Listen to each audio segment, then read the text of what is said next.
yang keren ini.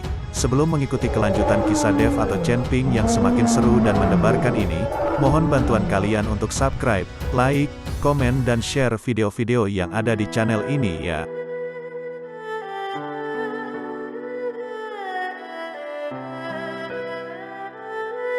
Perintah Kaisar Naga bab 3065, 3066 dan 3067. Melihat Tuan Yan muncul, Dev dan Yi He menghela nafas lega. Jika Raja Elang Guntur membawa ratusan elang guntur yang haus darah untuk menyerang, mereka tidak akan memiliki cara untuk melawan.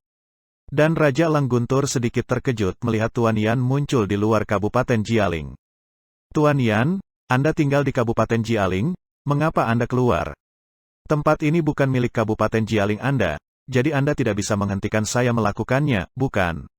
Saya ingat sepertinya ada aturan di Kabupaten Jialing bahwa Anda tidak boleh mencampuri urusan di luar Kabupaten Jialing. Kamu memang berhak menghentikanku melakukannya di Kabupaten Jialing, dan kamu tidak punya hak untuk menghentikanku ketika kamu di luar Kabupaten Jialing.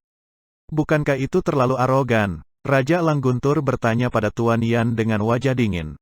Tuan Yan tersenyum tipis. Kamu benar, Kabupaten Jialing memang memiliki peraturan, tetapi aku tidak menuntutmu untuk mematuhinya di luar Kabupaten Jialing. Aku keluar hari ini karena aku hanya ingin kamu memberiku wajah. Mengenai apakah akan memberiku wajah atau tidak, terserah kamu yang memutuskan. Apakah kamu memberi saya wajah atau tidak, saya tidak akan melakukan apapun untuk Anda. Lagi pula, aturan adalah aturan. Melihat apa yang dikatakan Tuan Yan, Raja Elang Guntur tidak perlu takut. Dan dia mendengus dingin, Tuan Yan, anak ini mencuri buah guntur langitku. Jadi aku harus membunuhnya hari ini, aku tidak bisa memberinya wajah. Tuan Yan tidak marah ketika dia melihat bahwa Raja Elang Guntur tidak memberikan muka.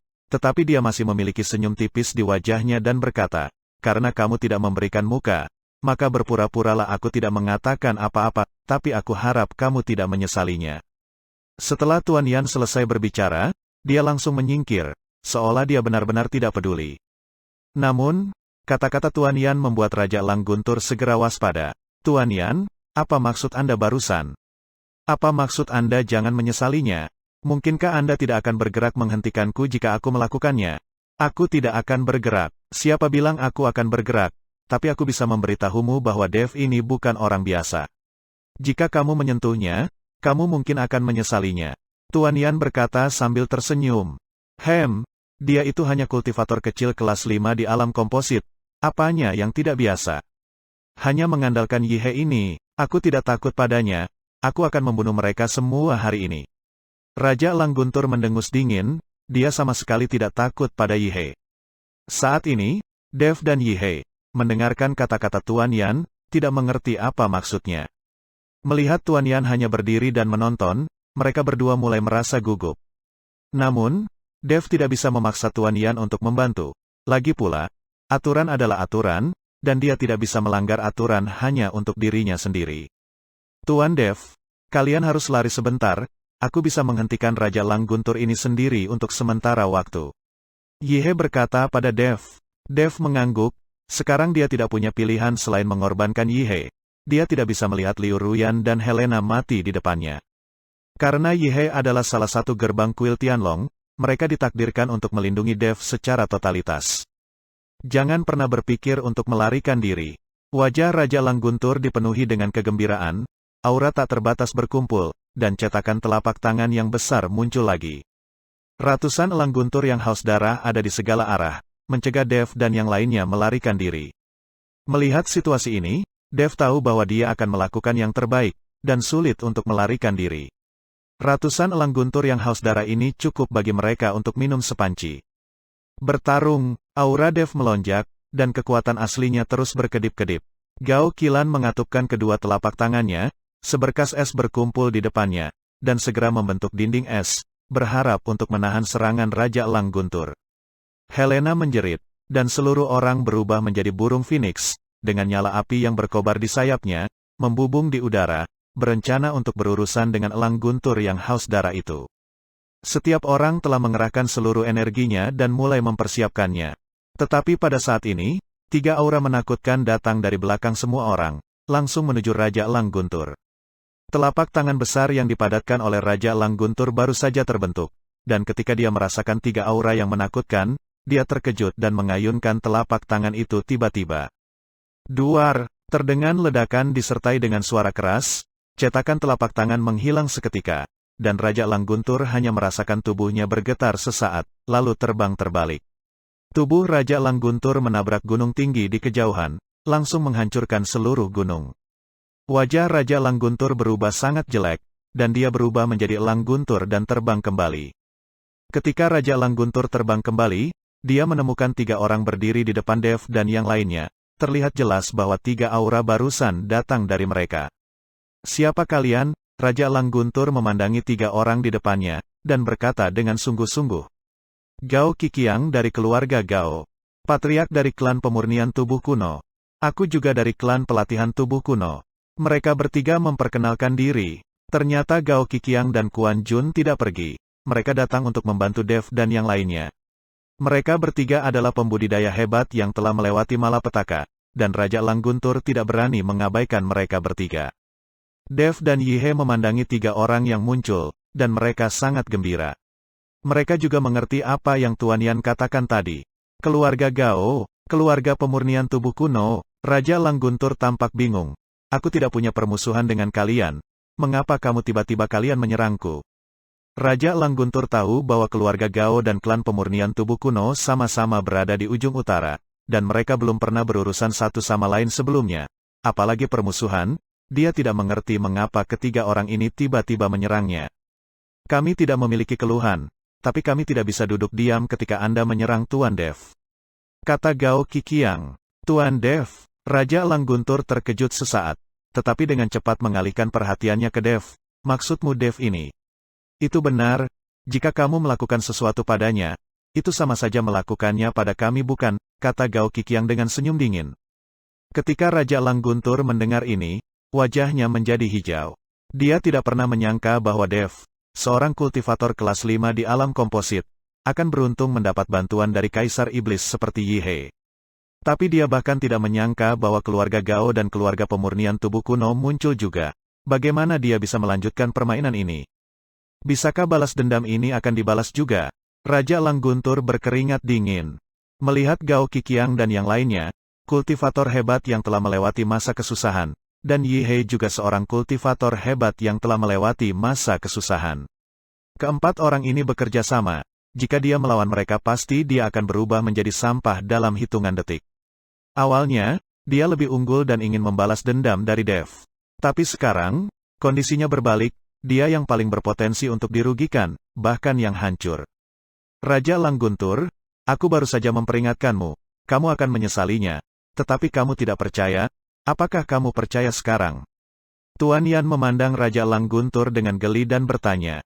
Wajah Raja Langguntur sangat jelek, jadi dia hanya bisa mengangguk dengan penuh semangat. Sekarang dia mempercayainya, benar-benar mempercayainya. Jika Dev membuat masalah saat ini, dia mungkin tidak punya tempat untuk melarikan diri. Memikirkan elang guntur yang haus darah yang dibawanya, memikirkan buah guntur langitnya, Raja Langguntur menyesalinya. Jika Anda mau mengambilnya, Anda bisa mengambilnya, mengapa repot-repot memaksa diri untuk membalas dendam? Faktanya, sisa buah guntur langit sudah cukup baginya untuk perlahan-lahan menembus kesengsaraan dan maju ke alam Mahayana. Sekarang semuanya sudah berakhir, balas dendam belum terbalaskan, dan nasib buruk akan melandanya. Melihat ekspresi gugup dan ketakutan Raja Langguntur, Tuan Yan tersenyum tipis, lalu menatap Dev dan berkata, "Dev, bisakah kamu menghargai posisiku? Mari kita lupakan masalah ini. Seperti kata pepatah, lebih baik berdamai dengan musuh daripada mengakhirinya." Semuanya diputuskan oleh Tuan Yan, semua berawal dari kesalahanku memetik buah guntur langit miliknya. Dev berkata dengan tenang. Mendengar kata-kata Dev, Raja Langguntur, yang memiliki wajah penuh penyesalan, tiba-tiba menyala. Menilai dari apa yang dimaksud Dev, dia mungkin tidak berniat mengejarnya lagi. "Raja Guntur Elang, kamu juga mendengarnya. Aku anggap masalah ini selesai. Kalian berdua harus melupakannya. Jika pertarungan berlanjut, itu tidak akan menguntungkan kalian berdua." Tuan Yan berkata kepada Raja Guntur Elang. "Tuan Yan benar, saya sedikit pelit tentang masalah ini, dan saya tidak akan mengejarnya di masa depan." Raja Langguntur buru-buru menyetujuinya. Pada saat ini, dia benar-benar dirugikan, jika dia tidak setuju, nyawanya mungkin akan hilang. Yah, karena kamu setuju, maka masalah ini sudah selesai. Tapi ingat, jika kamu menyusahkan Dev karena hal ini, jangan salahkan aku karena bersikap kasar. Lagi pula, akulah yang menjamin masalah ini. Tuan Yan tiba-tiba berkata dengan dingin. Tidak, sama sekali tidak. Raja Elang Guntur menyeka keringat dingin dari dahinya, menggelengkan kepalanya dan berkata dengan tergesa-gesa. Silahkan kamu pergi. Tuan Yan melambaikan tangannya. Raja Elang Guntur tidak berani tinggal sesaat saja. Dia langsung terbang dengan ratusan elang guntur yang haus darah. Pada saat ini, di udara, sebuah kapal terbang perlahan mendekat. Itu adalah kapal terbang Fei Tianzong, datang untuk menjemput Ji Yun. Setelah mengucapkan selamat tinggal lagi, Dev memimpin Yi He dan yang lainnya menuju pesawat. Siti Qiao keluar dari pesawat, dia ada di sini untuk menjemput Ji Yun. Tapi ketika Ji Yun melihat pesawat di depannya, ekspresinya menjadi sangat jelek. Dia melihat bahwa pesawat ini tidak besar, hanya dapat menampung selusin orang, dan terlihat sangat tua. Sebagai putra tertua dari Sekte Fei Tian, Ji Yun merasa malu menggunakan pesawat semacam ini untuk menjemputnya. Penatua Si, apa yang terjadi? Bagaimana Anda bisa menjemput saya dengan sampah seperti ini? Ji Yun bertanya pada Siti Qiao dengan wajah dingin. Dev dan yang lainnya juga terkejut. Lagi pula, Ji Yun adalah putra tertua dari Sekte Fei Tian, jadi dia ingin menggunakan pesawat yang lebih baik. Pesawat yang datang kali ini terlalu tua. Dev takut pesawat itu akan mogok di tengah jalan dan jatuh dari udara. Tuan, sekte terbang kita tidak memiliki kapal udara gratis sekarang. Kita dapat menemukan kapal udara yang seperti ini juga sudah sangat baik. Ayo naik ke kapal dan nanti akan saya jelaskan kepada Anda saat kita berangkat. Siti Qiao berkata tanpa daya. Tidak ada kapal udara gratis. Apakah bisnisnya begitu sibuk akhir-akhir ini? Ji Yun terkejut. Tidak ada festival besar sekarang, jadi mengapa ada begitu banyak kapal udara digunakan? Biasanya di waktu-waktu seperti sekarang ini, tidak ada hal penting, dan hanya sedikit orang yang membuat kapal udara, lagi pula koin roh dibutuhkan. Beberapa kultivator sudah memiliki sedikit sumber daya, dan bahkan lebih tidak mungkin mengeluarkan koin roh untuk membuat kapal udara, mereka lebih suka berjalan daripada duduk. Tuan Chen, pesawat ini terlalu sederhana. Bersabarlah, Ji Yun berkata kepada Dev dengan sangat malu. Menggunakan pesawat lebih baik daripada berjalan, ayo naik. Setelah Dev selesai berbicara, dia masuk lebih dulu. Gao Qilan dan Juliet tampak sedikit bersemangat. Lagi pula, ini pertama kalinya mereka naik pesawat. Setelah naik pesawat, pesawat mulai bergerak perlahan dan mulai terbang menuju Fei Tianzong. Ji Yun menoleh ke Siti Qiao dengan wajah dingin dan bertanya, sekarang saatnya menjelaskannya padaku. Siti Qiao melirik Dev dan yang lainnya, dan sepertinya memiliki beberapa rahasia yang tak terkatakan. Katakan, Tuan Dev bukan orang luar. Ji Yun berkata dengan dingin. Siti Qiao gemetar ketakutan, dan buru-buru berkata, Tuan, lebih dari separuh pesawat Fei Tianzong kita telah rusak, dan sekarang semua pesawat telah pergi ke Mohai. Apa? Ji Yun tiba-tiba berdiri, setengah pesawat rusak. Apa yang terjadi? Mengapa pergi ke lautan? Bukankah ada zona larangan terbang? Sebagian besar kapal udara direnggut oleh Sekte Penindik Awan, dan beberapa jatuh di Laut Mohai. Selama periode waktu ini, Lautan Tinta tiba-tiba mengalami gelombang besar. Saya mendengar banyak sumber harta karun mengalir keluar. Beberapa orang menemukan harta karun di Lautan Tinta, begitu banyak orang bergegas ke Lautan Tinta. Tuanku menambahkan rute ke Lautan Tinta, tetapi orang-orang dari Sekte Penindik Awan melintasi area tersebut dan menyerang kapal udara kita, menyebabkan banyak kapal udara kami jatuh dan dirampok. Tuan mengambil pesawat yang tersisa untuk mencari keadilan, jadi sekarang tidak ada pesawat yang tersedia di Sekte Fei Tian, jadi saya akan menggunakan kapal bobrok ini untuk menjemput Tuan Muda. Siti Qiao mengikuti Ji Yun dengan hati-hati dan berkata,